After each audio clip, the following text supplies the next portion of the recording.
rada kurang simetris. Waduh, nyokot obeng gitu. Asar deh, Allahu Akbar, Allah juga asar deui. Beres ngarokok deui, datang ka magrib. Eta sekedar demi motor doang, zuhur magrib selesai liau. Pengkhianat. Pengkhianat eta kos itu. Masyaallah. Walamu annama amwalukum fitnah. Sing nyaraho marana kabeh horeng harta teh pasti jasa jadi fitnah. Fitnah teh lain sakadar fitnah horenganan jadi siksa jaga di akhirat. Padahal ma wa anallaha indahu ajrun azim. Di Gusti Allah teh aya ganjaran nu pohara. Tapi terabaikan ganjaran urang mah daekan keneh hianat ka Gusti Allah. Hakikatna mah jelema nu keur ngumbah motor ninggalkeun salat eta teh keur nambayan seuneu jahanam. Khianat ka Allah. Masyaallah karim.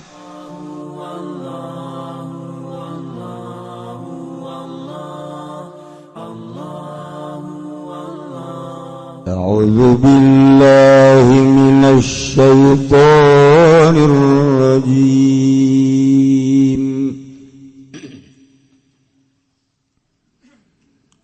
Bismillahirrahmanirrahim.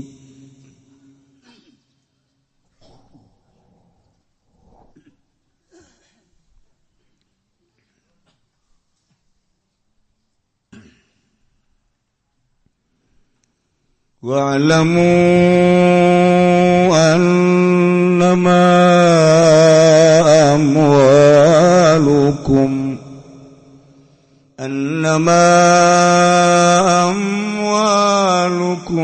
wa auladukum fitnah wa annallaha 'indahu ajrun 'azim. Wallahu a'lamu bimmaradi wa a'lamu lan pada waru sira kabeh annama amalukum lan pastina utai pirang-pirang harta sira kabeh wa auladukum lan pirang-pirang anak sira kabeh fitnatun iku fitnah lakum kadua sira kabeh sadatun an umuril akhirah kang nyiga saking pirang-pirang perkara akhirat wa anallaha ani satuhuna Allah indahu iku tetep dalam sanding Allah ajrun azim utawi ganjaran kang agung fala tafutu bimuraatil amwal wal aulad. Maka aja ngapotakeun sira kabeh ing ajrun azimun kalawan ngaraksa pirang-pirang harta wal aulad lan pirang-pirang anak wal khianat lan khianat li ajlihim kana ara-ara wal aulad. Wa nuzila dan turunkan fi taubatihi dalam taubat Abi Lubana. Apa ayat? Ya ayyuhalladzina amanu in tattaqullaha yaj'al lakum furqana ويكفر عنكم سيئاتكم ويغفر لكم والله ذو الفضل العظيم. Wallahu a'lamu bimmaradihi ya ayyuhalladzina amanu eling wong akeh kang padang imankeun ya alladzina kabeh in tattaqullaha lamun tarakwa sira kabeh Allah bil inabati wa ghairiha kalawan babalik maring Allah liyane inabah yaj'al lakum maka ndadakeun ya Allah lakum kada sira kabeh furqana ing petunjuk bainakum pituduh ing dalam antarané sira kabeh furqana ing petunjuk atau pituduh ing dalam antarané sira kabeh wa bainama takhafuna lan ing dalem mantane barang kang wedi sira kabeh fatanju maka salamat sira kabeh kafir lan ngaparatan ya Allah ngapus ya Allah angkum saking sira kabeh sayatikum ing sakeh amal ala sira kabeh yaghfir lan ngahampura ya Allah lakum kadue sira kabeh dzunubakum ing pirang-pirang dosa sira kabeh wallahu dzul fadlil azim lan uti Allah iku kang anduwene kaunggulan tur kang agung kang anduwene kurnia kang agung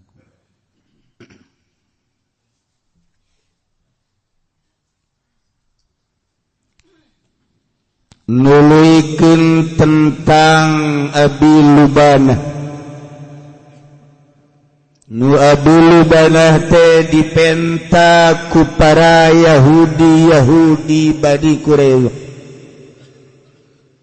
untuk menyelesaikan konflik antara Yahudi dengan mukminin dianggap bakal selesai maka Kangjeng dengan ikhlas mengutus Abi Lubanah anib'ats lana Aba Lubanah yakni Rifa'ah bin Abdul Munzir nastashiruhu fi amrina kami memohon supaya Muhammad untuk mengutus seorang yang bernama Abi Lubanah yakni Rifa'ah bin Abdul Munzir untuk bisa memecahkan konflik yang sangat luar biasa. Kami hayang musyawarah embargo tersebut supaya dicabut. Akhirnya fa'arsalahu kangjeng Nabi ngutus Abi Lubanah. Ternyata orang Abi Lubanah teh anu tadina niat dengan baik. Begitu sampai di lapangan datang ke Yahudi Bani Quraisy diberikan penghormatan anu luar biasa. Palalaki ngahormat kabeh awewe caririk budak caririk memohon pertolongan ke Abi Lubanah.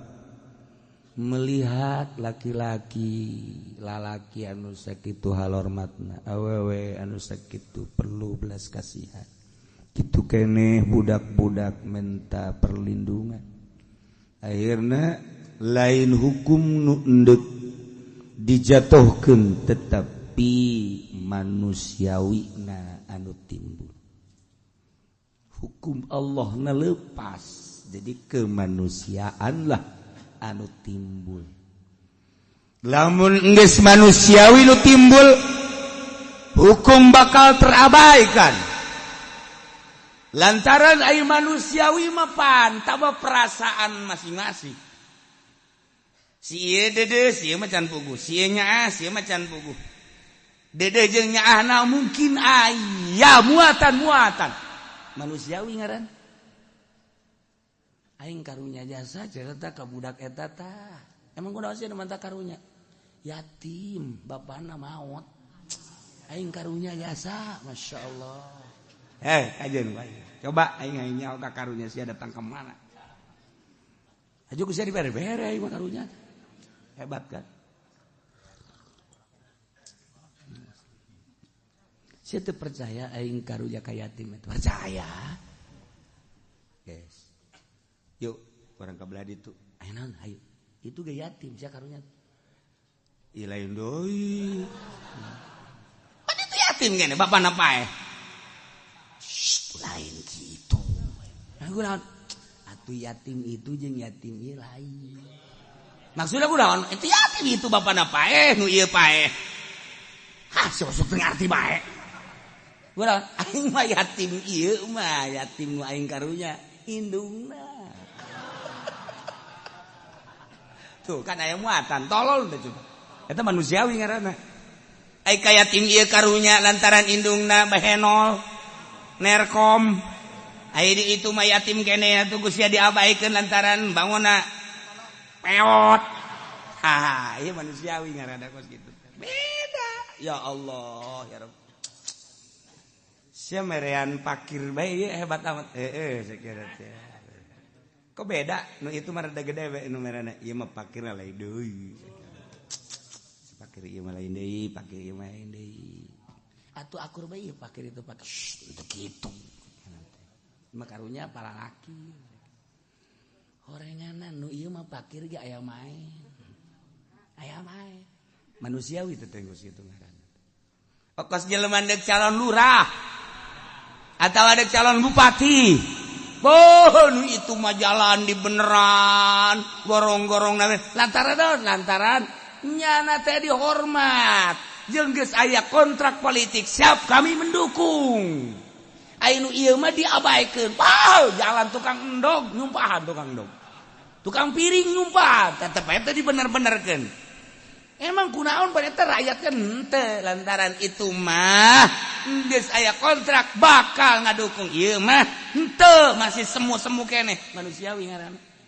Nu kos kitu teh manusia eta moal beres di akhirat nu kos kitu bangsa-bangsa bakal jadi beuleum neraka jahanam. Lha itu nu sodaqon ge geus lain ikhlas tah kos kitu mah. Make aturan manusiawi tah mah.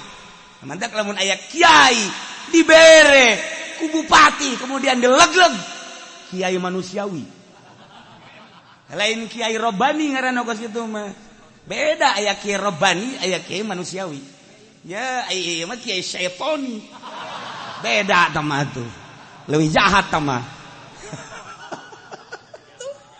ya kan urang nu hese ge urang neangan kiai robani dibaca bae kutub robani orang jelema mah syaiton.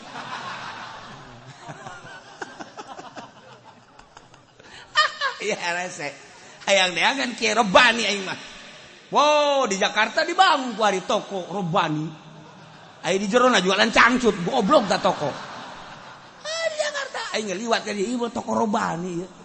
Emang kiai ka Jakarta ulah loba omanya jelema. Toko robani. Malah nyawan anjing sia mah. Ya Allah ya Rabb. Nah, iyalah manusiawi mah, ieu mah cerita manusiawi mah. Urang lamun cerita manusiawi seperti eta, emang kudu aya manusiawi teh kemanusiaan yang adil dan beradab. Berarti kudu make aturan Al-Qur'an. Lamun make aturan sorangan bakal beda-beda manusiawina. Polisi teu make aturan manusiawi, atuh cilaka ka ieu mah teu make hukum, ka ieu mah make. Ka ieu mah ringan, ka ieu mah keras. Eta hukum manusiawi lain make hukum rebani cilaka.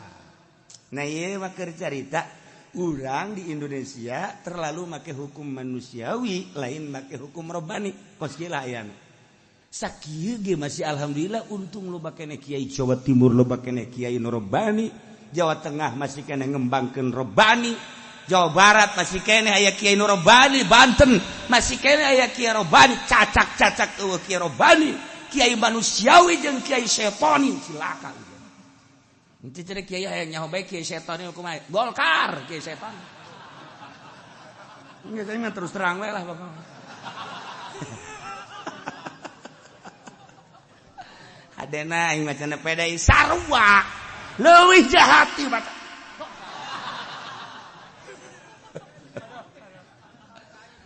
Masya Allah ya hasenangan kiai robani anu bener-bener langsung Allah. Hukuman haram ti Allah, hukuman halal ti Allah, makruh sunnah ti Allah dan lain sebagainya, mubah ti Allah. Ulah aya manusiawi. Setelah eta kakarak make manusiawi. Ulah ngarumpak hukum-hukum anu geus tertera dina Al-Qur'anul Karim. Iyalah abi lubanah ternyata mengkol tina robani kana manusiawi. Emang aya unsur naon? Sebab tadina kan Nabi Lubanah teh kelompok Yahudi Bani Quraisyah. Didinyalah aya hartana, didinyalah aya keluargana. Deuh, lamun sampikeun ka ieu manut ka Muhammad betapa bebeakana cek pikiran manehanana. Atau lamun haju perang, bahaya. Maka mengkol tina rebani ke manusiawi. Akhirna abi lubanah khianat demi harta, khianat terhadap Allah jeung Rasulna, demi harta, demi anak yakni keluarga, khianat terhadap Allah jeung Rasulna.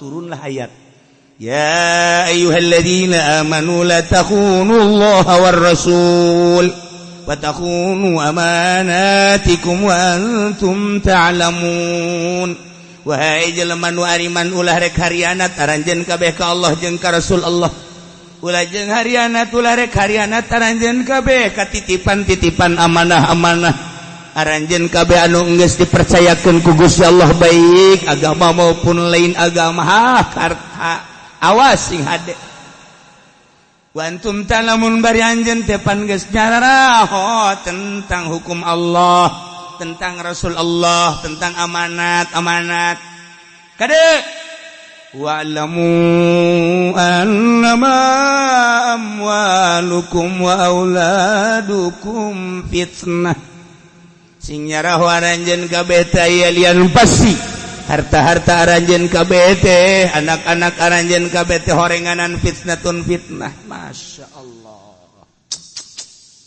fitnah lakum ka aranjeun kabeh sadatun an umuril akhirah anu ngahalangan anu menghambat tina urusan-urusan akhirat ya Allah ya Rabbi horenganan geus aya dina Al-Qur'an harta teh ngahalangan ka akhirat kita asa teu kaarti cenah kiai atuh sia mah bodoh mesti harti-harti keur gede ka arti bae maksudna kumaha ya abi lubanah teh agapan tadina mah robbani neuk ngajelaskeun hukum-hukum ti Kangjeng Nabi anu ti Gusti Allah tapi kulantaran aya hartana besi rusak di kelompok Bani Quraidah demi kelanjutan kelanggengan harta manehanana khianat terhadap Allah jeung Rasulna eta harta. Urang guari. Masya Allah. Demi harta hukum Al-Quran terabaikan. Hanya demi harta.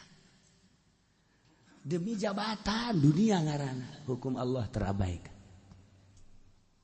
Hanya sekelompok secuil harta agama dek dikamanakeun eta mah gede teuing lah lamun hayang jadi bupati demi keutuhan tahta kemudian ieu teh mengkol tina agama gede teh mah urusanna gubernur gede andai mah andai komo jadi presiden mah andai mah andai lamun teu henteu bae ngan moal lain henteu ja misal contoh doang contoh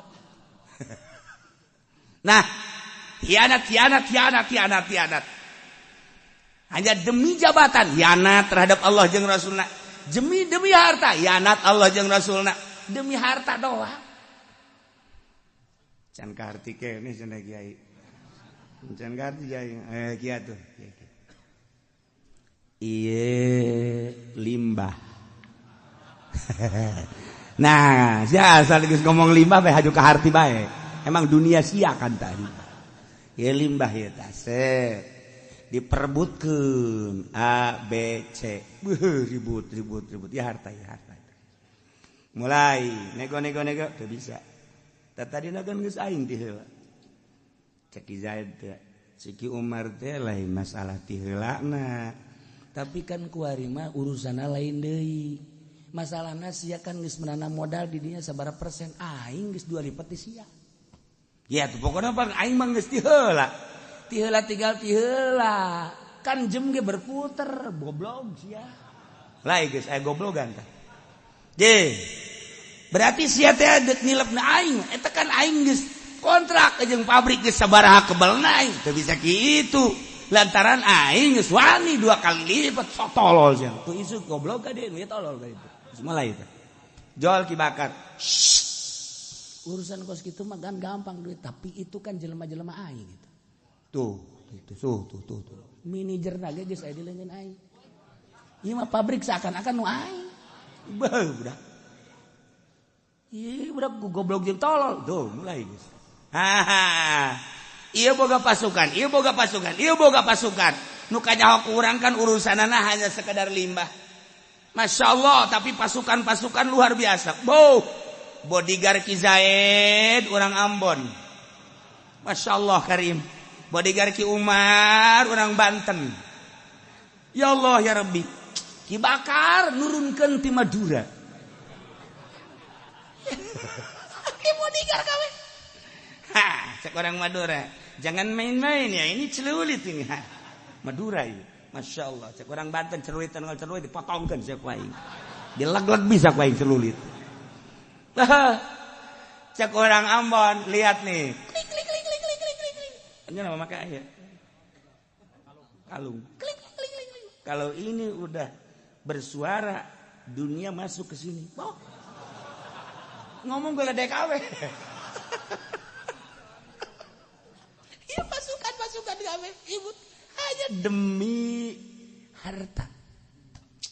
Masya Allah karim tidinya lah ribut kajian kuku bahagia itu bisa ditangani urusan anaya nu langsung ke DPR segala limbah urusan tapi permasalahan lagi selain limbah ribut tak di DPR mah urusan limbah nama tamu urusan lah sepira sampah tapi urusan ribut nama kan aya aturan hukum masuklah tek persidangan eta kakarak setik zohor mah jeung asar geus henteu demi harta Ambon turun demi harta Banten turun demi harta Mandura nyebutna ge lain Madura Mandura tarurun ieu terabaikeun ieu agama salat henteu di dinya mararabok manehanana hanya demi harta eta keur contoh leutikna bae eta Masya Allah karim hanya secuil harta jangan sakadar di dunia doang mewah-mewahan leungit salat leungit haramna mabok sidang kuari lantaran anu digebuk segala rupa ka DPR main sogok aju DPR lagi daek deui disogok geus main sogok-sogokan agama ka mana agama hanya harta eta mah luhur teuing mah kos kitu mah masih kena aya main-main gitu nangarana kabelah ditu mah kepentingan dan sebagainya urang mah letik bae urang mah letik yes caritana yang boga motor teu boga duit aya nu nawaran ya cukup asal KTP 500.000 jadi lah di bener oge nya aing geus sebenarnya mah agama haram cenah ieu sok ngaji bae tapi kan iya butuh lah geus tanda naon geus tanda tangan tanda tangan ieu demi harta riba terus terabaikan riba ya Allah ya Rabbi eta demi harta wani ngahianat ka Allah wani ngahianat ka Kangjeng Rasulullah lamun aya nyawa pengkhianat tah nu geridit pengkhianat Allah kerasa ku jantung sia tah nu geridit teh pengkhianat Rasulullah. Ieu pan lamun waria anu ngredet keluar nu teu ngredet diuk bae di dieu asal beak kabeh. Beak kabeh ngredet. Pangheulana si eta keluar teh. Ieu teh pengkhianat ieu urang. Masya Allah karim. Can ka harti jasa cenah ge. Geus ka harti jasa mah kitu ya. Sia naik motor, ayo naik motor. Motor sia kemudian kuari kitu kotor. Nya. Datang ka imah. Kumbah. Ayo nu adzan Allahu Akbar baling ka adzan. Ya batur dah berjamaah ka itu. Nya pura-pura teu neuleuh bae. Ditanya deh ku batur, ke rumah motor. Wah, nanya-nanya sia. Siapa aing. Baralik beres rumah motor batur dah. Zohor cerita datanglah ke asar ngerokok bae kieu. Dideukeun we motor bagus seserian siang meureun tah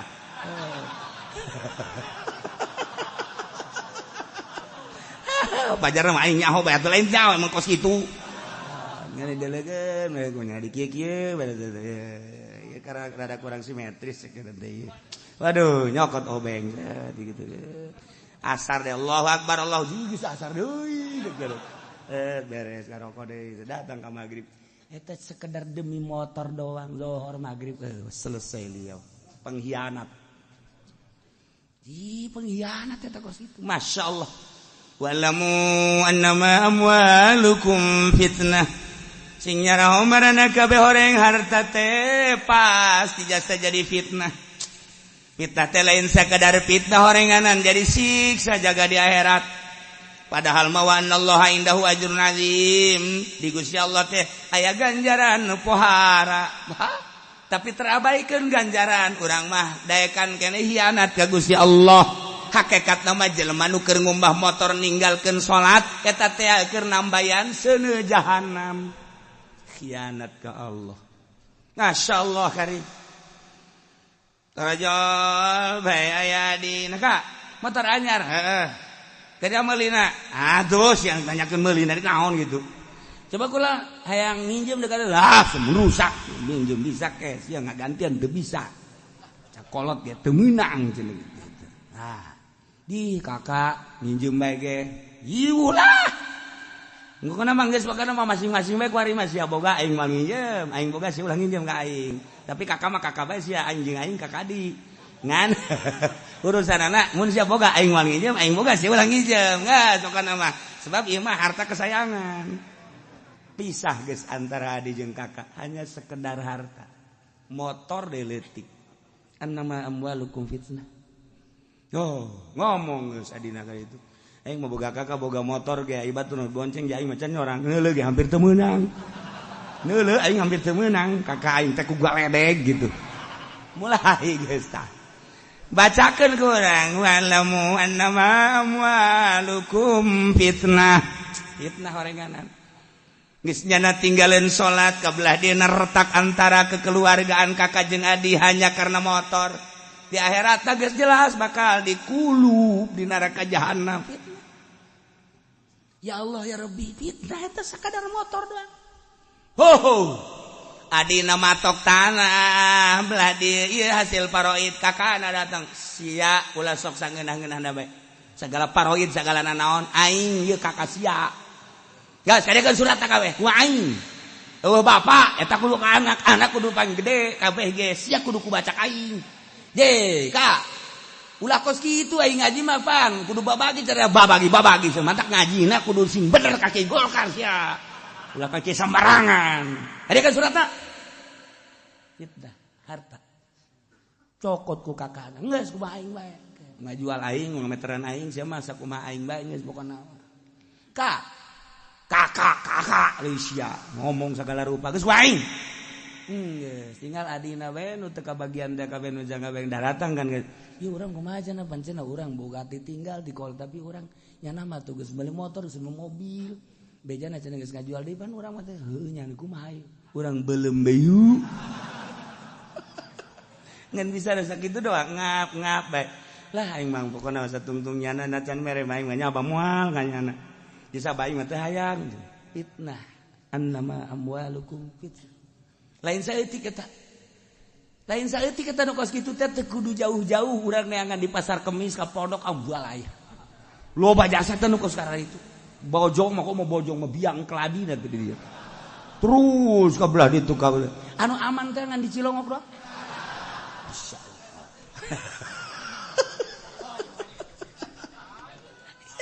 Annama amwalukum fitnah.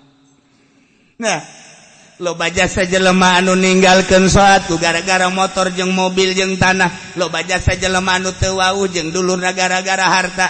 Loba jasa jelema anu retak jeung anak sangkilang jeung anak ge gara-gara harta. Masyaallah jeung anak bae ge pasini jeung anak.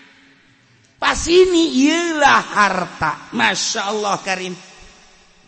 Eta keur carita halayak rame kuari mah kiai gara-gara cinta harta anu tadina nyana jadi kiai umat kiai kuari mah jadi kiai kelompok lantaran jadi kiai kelompok atuh hukumna ge hukum anu remeng-remeng nah ieu kiai hanya untuk sekedar secuil harta nyana geus jual hukum ieu khianat terhadap Allah jeung Rasul ambalaya kiai pengkhianat. Bacakeun da ka kiai eta celina cekel huluna wa'lamu annama amwalakum caknya emang kayak juri kan dadanya jurinya gede di sini sia aju sia kitu deui pacar mah ditakwa aing bae nya mah ribut bae sia jeung kiai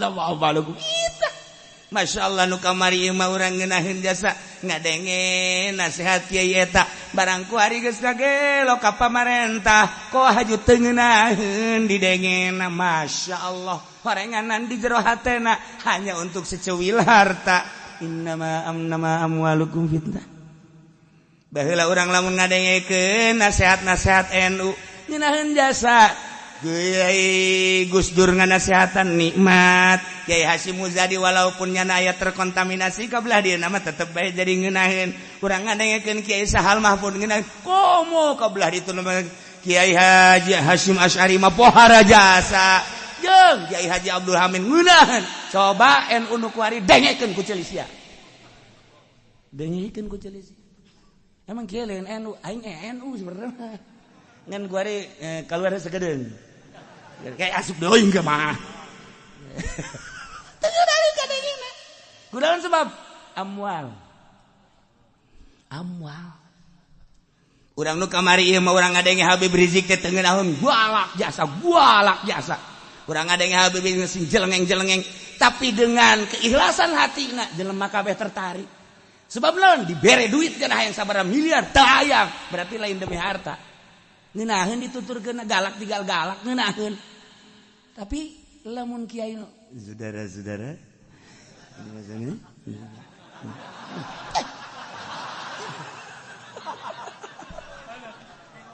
ieu di jero harta eta pikiran masyaallah tapi tetap urang NU mah NU bae maksudna perkunutan perusolian eta geus sia maju kaluar ti NU aju teu kunut deui geus kiai ge cenah kaluar ti NU urang ulah kunut ulah usoli belah dituna geus salat zuhur 2 rakaat bae subuh geus bisa ditiir-tiir tah kos kitu mah Syiah ya ge ulah paham Sunni mah tetep bae eta eta bangana oknumna kan NU mah NU na bae oknumna mah atuh urusan nyana ngan kuari ngadengekeun Kiai NU teu ngarenah Kiai NU anu terlibat ai Kiai NU nu teu henteu Kiai NU dengekeun teu terlibat tetep bae ngeunaheun cekas perasaan lamun geus aya Kiai NU nu terlibat geus teu ngeunaheun perebut NKRI atuh perebut NKRI ja atuh bupati nyaritekeun NKRI NU nyaritekeun NKRI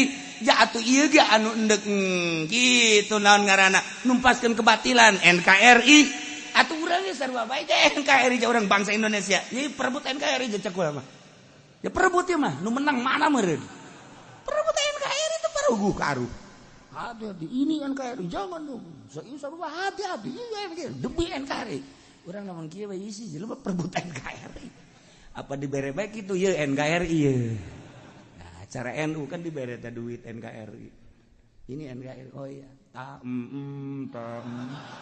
sirana siratu Malik Pendil tinggal satu saya mau nyaho lah kita mah kerja ngeleutik gitu sirana siratu tapi itu gede itu faedahna nah wa'lamu annama amwalukum fitnah urang jeung ngajabarkeun tentang harta fitnah teh timimiti urusan leutik di keluarga leutik jadi hancur naik kagede kendaraan motor teu salat teu puasa gara-gara harta hancur kemudian kuari mangarebet ka dulur-dulurna hanya demi keutuhan harta cinta harta retak jeung dulur-dulurna bahkan kuari mah jeung tatangga-tatanggana naik kuari mah boga mobil mobil lagi geus teu meunang dideuleu-deuleu acan bahkan kacana geus lamun liwat ditutupan bae fitnah ieu hanya sekedar harta tapi jadi fitnah kuari jabatanana geus naek deui jadi fitnah annama amwalukum fitnah ngemantak ketika aya jelema sugih kemudian diaromokeun ku batur atuh urang bacakeun bae ayat ieu bener ayat berarti annama amwalukum fitnah selain sakadar fitnah heureuyan di dunia berlanjut ke akhirat siksaeun Allah annama amwalukum wa auladukum fitnah horenganan kudu ikanyahokeun bahwasanya anak ge horeng fitnah demi anak urang ribut jeung tatangga demi anak urang ngajual segala rupa hanya sekedar anak doang demi anak kebelaan anak-anak di penjara lantaran teu beres anakna teh jadi fitnah malulu geus fitnah wah geus abalayah jasa fitnah anak beuh ku karunya-karunyana ka anak dibelaan ku urang salat nanti anak jeri kerleutik keneh ceng ulah jeri jeung abah ieu nonton TV nah ayo nak tuh setes ceurik rada leutik tuh bagus anak nama geus ulin teu nonton TV kolot mah terus bae kieu tadi mah ngasuh anak mah geus ulin nu lain deui nya mah di dinya teh eureun ceurikna ge kolot mah kieu digedean deui make remote bangunna surat suling ngeunah mah digede joget deh di dinya fitnah anak ya Allah ya Rabbi anak teh terus bae ngahalangan kana salat ngahalangan ngakomo datang ka kieu mah aing geus kolot harta aing aya beneran ku ari keur dijual aing mah nyaho ieu datang nyaho moal ka taun hareup geus lain deui rarasaan tah ieu duit bisa miliar tah los 500 ku sia bagikeun nu 500 nah ieu ku aing di ka masjid kan mumpung aing masih hirup bah cak anak kira-kira bah abah boga otak tante anak si aljasa emang benar bah atuh batur otak abah coba pasang kami kan anak ayo masjid makan loba nu tanggung jawab masjid mah mah urusan kabehan moal aya nu teu anggeus masjid mah tapi kan anak mah lamun sararusa aya batur anu peduli ka anak abah ji manya abah kudu dinasihatan ku kula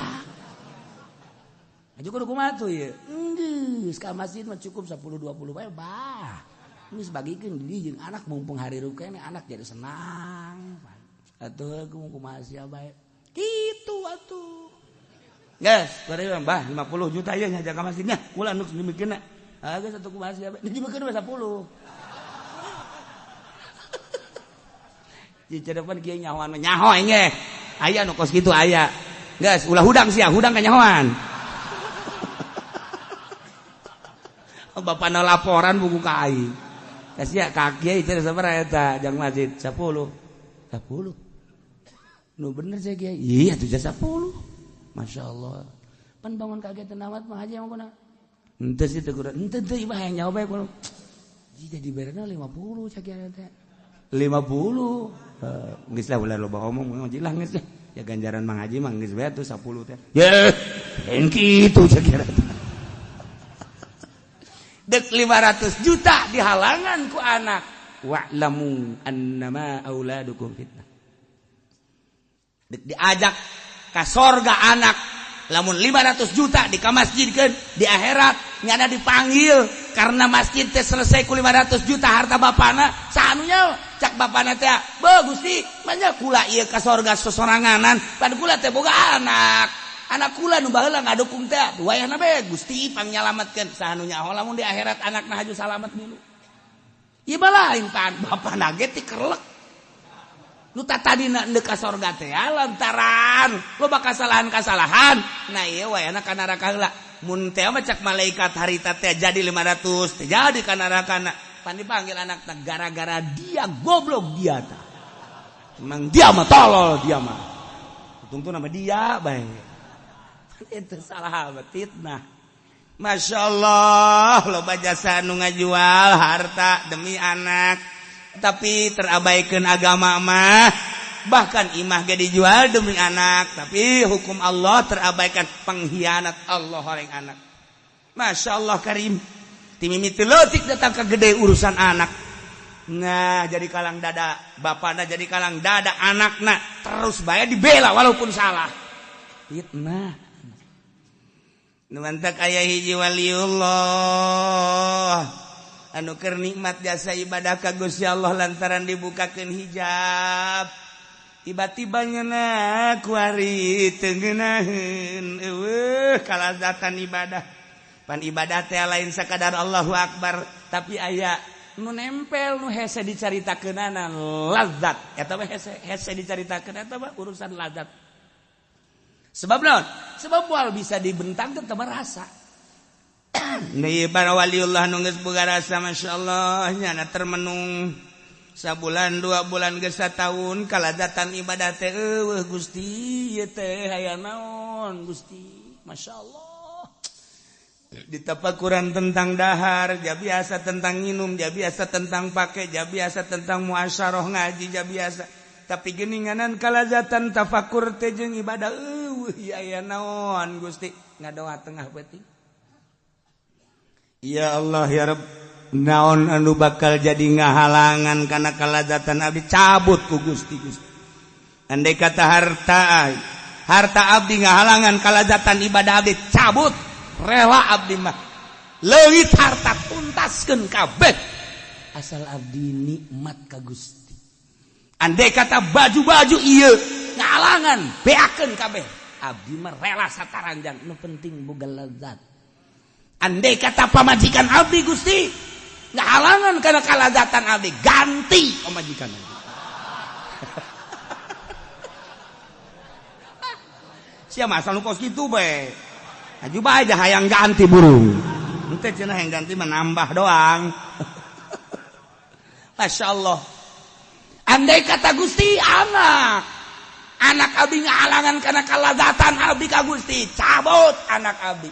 Seketika eta dihandap lantaran iman nyana di Mekah makan tingkat nyana aya di 3 ear dihandap. Careuri kabeh. Aya naon eta? Barang di delo horeng anakna ragag ganda. Anakna ragag, begitu ragag anakna kabeh dihandap teh carerik. Nyana ka Gusti Allah alhamdulillahirabbil alamin. Kadang ku pamajikan. Anak ragag alhamdulillah. Geus urang urusan bae. Maneh mah teu nyaho naon, aya rahasia di hate kakak. Lain kitu atuh. Batur bae ge anak urang ragag ceurik. Ya alhamdulillah. Teuing. Nu teu nyaho makan nyebutna teuing. Sakumaha tadi anak kolot endek sedekah 500 juta, anak pan ngana sehatan ka bapa. Teuing. Tapi lamun bapa ada teger, harta-harta aing anu dek ngagunakeun aing di akhirat sia aing dek salamet aing. Heuh, ku aing bae eta ngaranna teger kolot. Ieu mah lain. Atuh kumaha sia bae. Aing dek nuturkeun sia bae jadi sia anak nu panggedean cikal sia. Nya licik nya nakal sia. Pan di alem, pan di jojo. Aduh, aing geus teu bisa kumaha ku sia mah. Ulah datang ka kitu da kolot ka anak.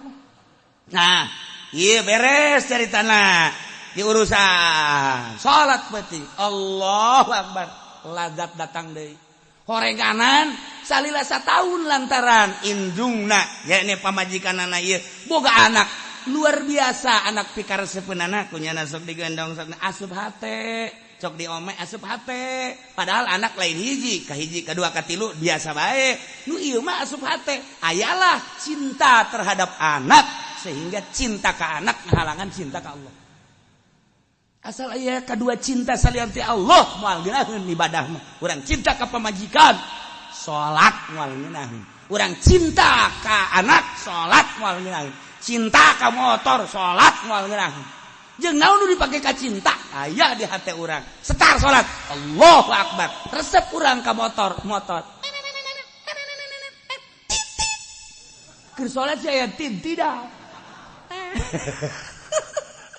urang keur salat resep ka sawah aya urang keur salat resep ka mobil aya urang keur salat resep ka urang Karawang atuh aya ngagitek-gitek teh Allah lengi kahalangan ku karesep kadua ti Allah. Ieu geus sarua. Anak biasa bae urang tapi ulah asup hate. Ulah ngelekeun ka cinta urang ka Allah sehingga urang daek ngorbankeun salat hukum-hukum Allah demi anak. Cilaka tah mah fitnah ngaranna. Malah mah urang giwir aing resep ka sia kulantaran resep ka sia supaya sia salamat. Cekel ceulina bareng jeung abah ka masjid sia. Ayo, tak eta karak mantap pokos gitu. Cicing sia di dia. Ayo, salat jeung abah. Allahu Akbar. Nah, menang sampai 2 pae. Cekel deui. Abah mah moal ka sia bae heula. Cak anakna kok kiamat sih. Abah boga kepentingan ceng. Ilu ka kepentingan abah tuh goblok sia. Geus sia sing istiqomah ulah nurutan abah. Jiban jadi kieu nya.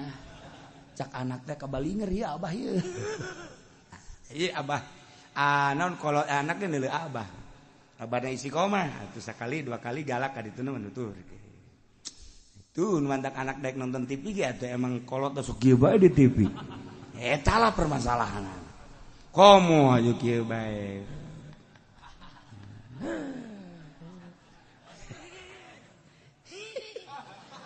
Abah eta. Seuli sorangan tolong. Atuh anakna mah leuwih timatan abah. Atuh Masya Allah. Kolot kencing berdiri, anak kencing hiber. Itu baik. Geus leuwih ti lari deh guys. Nah, iyalah horenganan harta jeung anak teh jadi fitnah anu ngahalangan tina berbagai urusan akhirat. Padahal mawaan Allah sing sanyana Gusti Allah indahu ajrun azim. Di Gusti Allah teh aya ganjaran anu pohara. Tetapi kadang-kadang ajrun azim yakni ieu ganjaran teh surga. Eleh ku harta, eleh ku anak. Lain tah harta jeung anak dibawa jangan luruskeun ka surga, endahan jadi ngahalangan surga. Nu mantap fala tafutuhu ulah are katinggaleun anjeun ganjaran anu gede ku gara-gara ngajagaan harta urang tinggaleun surga. Ku ngajagaan anak kurang cinta ka anak kurang tinggalin sorga ku hianat ka Allah jeung ka Rasulullah demi harta demi anak kurang teh meunang nangan sakadar neraka naudzubillah min zalik wa min zalik. Mantap dipermasalahkeun tah di ilmu thariqah mah kuari urang teu boga pamajikan encan boga. Kemudian urang kuari salat bae. Lamun dipikir mah mun dipikir urang teh lamun imkan nikah sanajan resep jasa kana salat maningan nikah bae lantaran dina nikah mah aya kelanjutan turunan.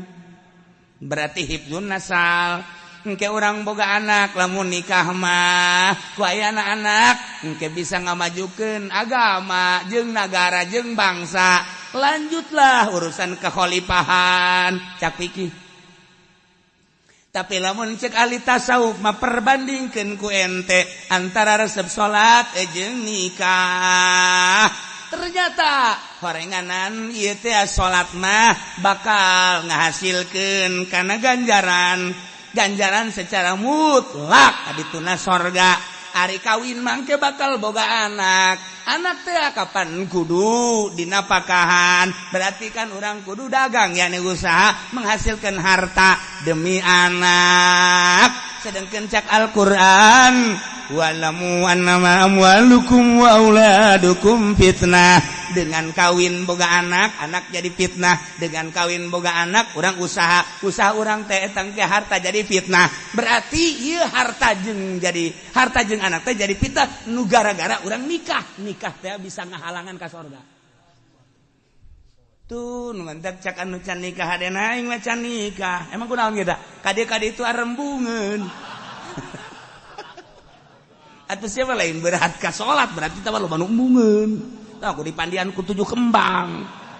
Lain deui tah mah gitu. Aduh. Nah ieu nu mantap sing hade nikah bakal ngahalangan akhirat apa henteu ieu nikah. Perhitungkeun.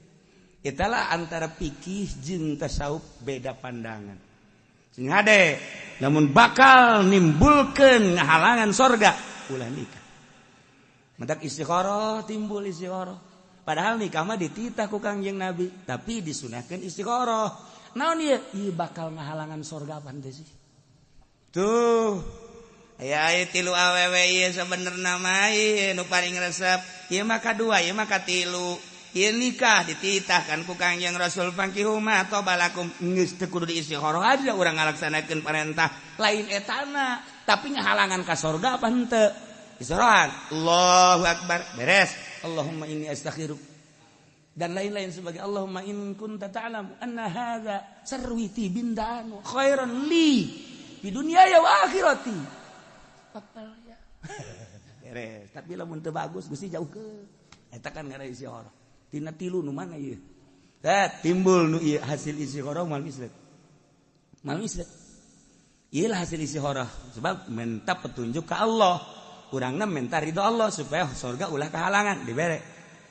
Ainu resepna makanu ieu kadua katil ainu timbul nu ieu deui. Anu aing kurang ngersah. Heran aing ge. Di istikharah teh aing ka dieu timbul ka dieu timbul nu ieu deui. Sedengkeun aing resepna kanu ieu sebab geulis aya di dieu. Jangkung aya di dieu, lenggik aya di dieu, pinter aya di dieu. Jas sabenerna mah cek zahir mah ieu. Tapi istikharah nu ieu deui, nu aing rada amper kurang naik ieu. Lah, guys, aing mah nekat milih sesuai jeung istikharah. Ajeun, coba kumaha engkena. Dek dipasrahkeun ke Gusti Allah, pilihlah nu ieu. Tek nu kurang resep teh. Bener. Barang dirasakan hiji pamajikan sopan biasa hasil istikharah. Kedua ditinggalkan ke masjid ngaji bangun sabar baik. Urang ninggalkeun aja teu pati resep tenang. Aduh. Kita yaku babaturan siapa bangunna tenang amat ka mana ge. Naon nu pake kemlang. Lain sokan pamajikan sanu daekeun. Eta mah keur sompra bae geus kitu deui. Mah keur carita dia tenang. Guys. Ku ari aya jelema. Lah, geus teu kudu istikharah aing bogoh aya awe tilu. Aing bogoh nu ieu bae geus. Sesuai jeung kabogoh syahwat aing. Itu hawa aing kahayang aing resep kanu ieu. Da aing dipaksa-paksakeun kanu ieu jeung kanu ieu kurang. Ieu nu resep aing mah ieu. Geus teu kudu istikharah. Ieu bae. Masalah tuh jaman sia-sia nu rumah tangga. Kawin tak karak saminggu kawin geus kieu bari tungtung masjid sia kunaon bangun ngalamun bae lah loba omong yang kumaha sih majikan marah bae manya mah atuh euy karak saminggu mah ke honeymoon kene sia karak kuduna mah geus kitu tapi kieu kaayaanana atuh pugu baca saksia eta keur pilihan sia atuh jak kurang kumaha tapi madu masyaallah ka aing teh galak biasa masyaallah teu meunang salah saeutik atuh ya balik aing ke heulenan ye ngan atuh kieu bae rarasaan teh kuduna makan keur indehoy aing kuari jadi kieu ye balik aing mah pamajikanana geus jubras-jubris badan. Masya Allah terus dirasakan ke hades seminggu, ke ribut seminggu, ke hades. Lah mun geus boga kahayang teu meunang diengkekeun. Mun geus boga kahayang diengkekeun sapoe bae, ngagilekna sabulan. Ya Allah, ya Rabbi. Iyalah cantik bahkan hati gitu kos. Masyaallah. Nah, terus dirasakan. Aya anakan mah anakan biasa. Disebut da awet raje. Jadi teu halangan nih keanakan mah anakan biasa. Ngan teu tentrem kan ibadah kos kitu. Teu tentrem kan. Masyaallah nyana tah ngobrol tah jeung anu ieu teh ieu nu boga pamajikan anu nang istikharah. Isi aku bae rumah tangga sih. Jijai mah masalah. Sugan da ribut teu pernah mah ribut. Kan naon tuh diributkeun. Ayo bang isi aku bang. Aing mah puguh ieu kieu rumah tangga aing masyaallah ribut. Atuh jasa cak aing mah harta aya di sia, geulis aya di sia, kasep aya di sia, pinter kok ribut bae sih. Teu karti. Sia aing mah teu pernah aya ribut-ribut. Aing mah ai ka imah pamajikan ngabagyakeun malam-malam mun aya tatangga riungan dijurungkeun untuk ngariung ka ditu tuh cacampuran. Terus ka belah dieuna lamun aya nu zarah-zarah malah macak pamajikan geus ka ditu zarah. Bukan nek miluh teh tuh nek miluh teh naon teh kumaha teh nginaeun kos kitu mah teh. kadang-kadang lamun aing teu boga duit kadang-kadang nanya kakak emang teu ngarokok teu boga duit henteu yeuh tah gas selalu ngomong aing ceuli aing rawing yeuh aing ada geus aing hiri aing mah boro-boro dibere ku pamajikan nu aing ge leungit malulu tuh kan ieu kan indah aja saeta hasil isi horo ngaranna beda hasil isi horo mah kan sia bagona keur ieu teh lain hayang kono gelis aing ge boga kaboga teh kan 3 nu panggelis temen itu tuh pinter geus ngan aing isi horo nu timbul nu ieu deui aing mah percayaan ka Allah mere petunjuk daripada nang kahayang aing bener sia emang sia teh isi horo aing henteu lantaran nyanang geus I love you deui ka aing oh budak wow WA anak ge I love you you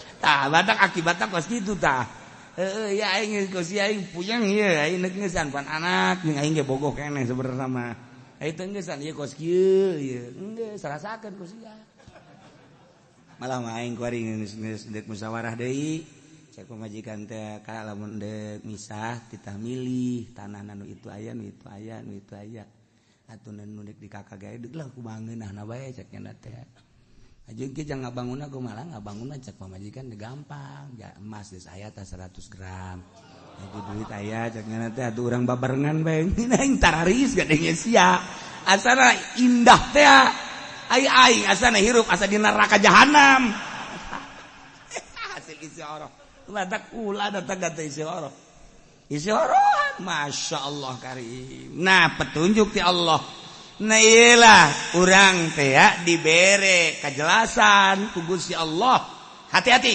harta fitnah anak fitnah sampai ka ngahalangan surga sebab urang jadi pengkhianat Allah pengkhianat Rasulullah yakni praktekna demi harta Allah terabaikan demi harta Rasul terabaikan demi harta demi anak Allah jeung Rasul terhianati padahal Allah boga ajrun azim yakni ganjaran kunaon lain diraih ganjaran hanya demi harta jeung anak anu ngan sakadar di dunia doang cilaka ieu fitnah nah jang urang kuari urang introspeksi datang ka imah nya besi aing ye nu kabawa ku harta ulah urang dibawa ku harta tapi harta urang gunakeun make petunjuk urang goblok sia harta ngatur-ngatur aing kudu anu sia awas ya ku aing endek ditasarufkeun ku aing sia ka jalan Allah anak ngahalangan aing bae nurut ka aing geus teu nurut ka aing awas ya kuduna kitu ka anak teh mondok sia bah mondok mah tinggalin zaman sia nurut sia hayu teu nurut geus ulah balik sia ka dieu tapi disungut doa ulah haju teriak mondok sia edet sia ka Gunung Karang di Legag Maung sia ka dieu ulah haju beneran ka anak mah ali pagi mondok bah mana emang mondok bah sia aing neuleuh tuh nu sarakola geus paehna bapa eueuh nu nyalakeun anak kabeh ge ngan syukur ngamang ka kuburan doang perebut harta tapi tuh deuleuh si anu tuh nu anakna mondok nyanana nyalateun aju nyanana tahlil maca Quran pan abah teh geus di jero kuburan mah butuh kana doa kadanan ku batur atuh anak-anak heulanan geus mondok sia mun teu mondok geus ku aing sia awas maksudna awas mah aing kawin deui geus sia si abah kos kitu amat bejakeun ka sia bejakeun lamun sia teu rek mondok abah kawin deui kan nyana bebe jabah emang abah lamun kula teu mondok kawin deui mangkana mondok sia daripada emak engke dicandung mondok sia diaturkeun ku emak sia mah garelo jasa sih otak teh pararayah jasa itu kok malah mana yang sak mana sakolakeun candung sia ku aing pokona mondok mana ge mal ngomong ya sama rondok kabeh emang abah sia nyandung aing teh hayang dicandung mondok mage milu mondok kan ngeunaheun urang atuh jadi lalakina pararayah jasa dunia mah lulu dunia nah ieu ulah terlalu nganggap kana dunia jacak Allah ya urang kan keur ngaji urang seakan-akan bangun keur lalagan lain ye keur muka lamah jeung Allah urang keur dieusian set ka jero hate tuh kula mangan sakadar alat doang memeh kula abah abahna deui terus alat doang ya sampaikan wa'lamu hei urang Cikupa urang Bojong urang Belaraja urang Sepatan anu halal hadir di dieu kabeh sing nyarah sarariya kabeh nya wa'lamu tah wa'lamu atuh di bahasa urangkeun mah kos kitu mentak aing membungkat TV ge aing mah bahasa kos kitu menya di TV anu kos kitu nya ki ucing ngamuk cenah di TV teu pantes aing mah kudu di TV ya say dalur kabehan ya urang mana bae nu area di dieu wa'lamu cak Allah sing nyanaos ya Allah yang nubogana ieu annama amwalukum saenyana sepeda sia motor sia tanah sia imah sia kabeh perusahaan sia wa auladakum jeung incu sia anak sia kabeh fitnah nu ngalangan kana sorga tuh sanjana deui wa anallahu indahu ajrun adim Allah ngabogaan ganjaran yane sorga pilih ku sia cinta harta ulah hianat ka Allah jeung ka Rasulullah lamun sia cinta harta sampai hianat sia moal meunang ajrun adim tah sakitu bae wallahu a'lam bishawab